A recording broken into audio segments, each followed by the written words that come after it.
लखनपुर गांव के पास एक घना जंगल हुआ करता था। उसी जंगल के किनारे मिट्टी और फूस का एक छोटा सा घर था। उस घर में धर्मा नाम की एक गरीब और बेहद ममतामयी माँ रहती थी। उसका पूरा संसार उसका इकलौता बेटा था। धर्मा के पति की मृत्यु कई साल पहले ही हो चुकी थी। तब से वह अकेले ही अपने बेटे को पाल पोस रही थी। खेतों में मजदूरी करना, जंगलों से लकड़ी लाना, दूसरों के घर में काम करना, जो भी मिलता वही करती। गरीबी थी लेकिन दिल बड़ा था। धर्मा अक्सर कहा करती थी, भगवान ने जो दिया है वही काफ़ी है। अगर किसी को मदद चाहिए तो हम कर सकते हैं, तो मना नहीं करना चाहिए। एक दिन सावन का महीना था। रात में भारी तेज बारिश हो रही थी। सुबह जब धर्मा ने आंगन में झाड़ू लगा रही थी तो उसकी नज़र कोने में पड़ी एक काली चीज पर पड़ी। वह पास गई तो डर के मारे ठिठुक गई।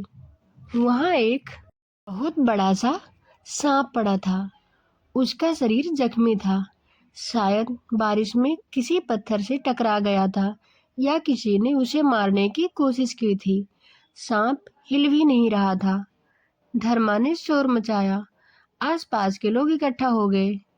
सब लोगों ने बोला, अरे इसे मार दो, या तो जहरीला होगा, घर के पास रहेगा तो खतरा है। सब लोग डंडे उठाने लगे, लेकिन धर्मा सांप के सामने खड़ी हो गई। नहीं, उसने कांपती हुई आवाज में कहा, इसे मत मारो, यह भी भगवान की बनाई हुई एक जान है। लोग हंसने लगे। अरे धर्मा, पागल हो गई है क्या? सांप कभी किसी का सगा नहीं होता।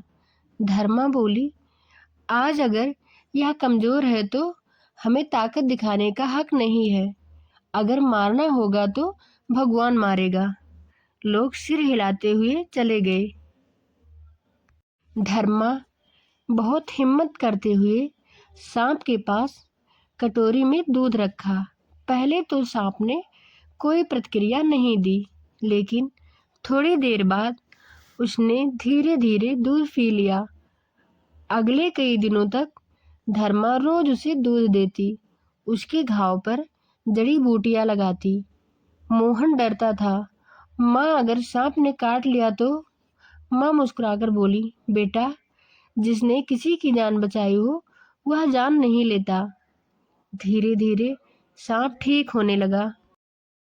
एक दिन सांप फुफकारा, जैसे धन्यवाद कह रहा हो, और फिर जंगल की ओर चला गया। धर्मा ने हाथ जोड़कर कहा, जहाँ भी रहो खुश रहो। समय बीतता गया।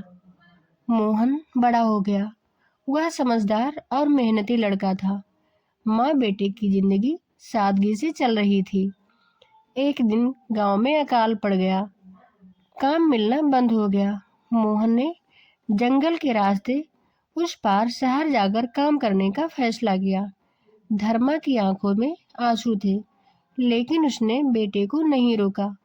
जाओ बेटा, उसने कहा, लेकिन ईमानदारी को कभी मत छोड़ना। मोहन जंगल के रास्ते निकला।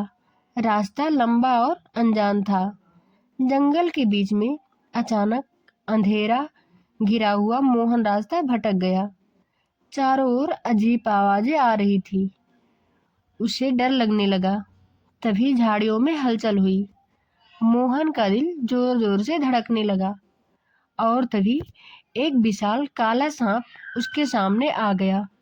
मोहन कांप गया। वह पीछे हटने लगा, लेकिन सांप ने हमला नहीं किया। वह बस मोहन को देखता रहा।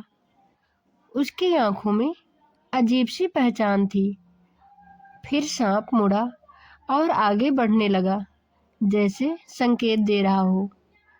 मोहन को समझ में आ गया कि उसने सांप का पीछा किया है। कुछ देर बाद सांप उसे जंगल के सुरक्षित रास्ते तक ले आया, जहां से गांव साफ दिख रहा था। सांप ने आखिरी बार मोहन की ओर देखा और जंगल में गायब हो गया। घर पहुंचा तो माँ ने उसे गले लगा लिया। मोहन ने सब कुछ माँ को बताया। आज मेरी जान एक सांप ने बचाई। धर्मा की आंखें भर आई। वह आसमान की ओर देखकर बोली, भगवान तू कितना न्यायी है। उसी रात धर्मा ने सपने में वही सांप देखा। वह बोला, माँ आपने मुझे जीवन दिया था, आज मैंने आपका ऋण चुकाया। ममता कभी बेकार नहीं जाती। धर्मा की आंख खुली, चेहरे पर शांति थी। उसी दिन के बाद धर्मा और भी विश्वास करने लगी। इस कहानी से हमें यह सीख मिलती है कि दया, करुणा और माँ के प्रेम में सबसे बड़ी ताकत होती है।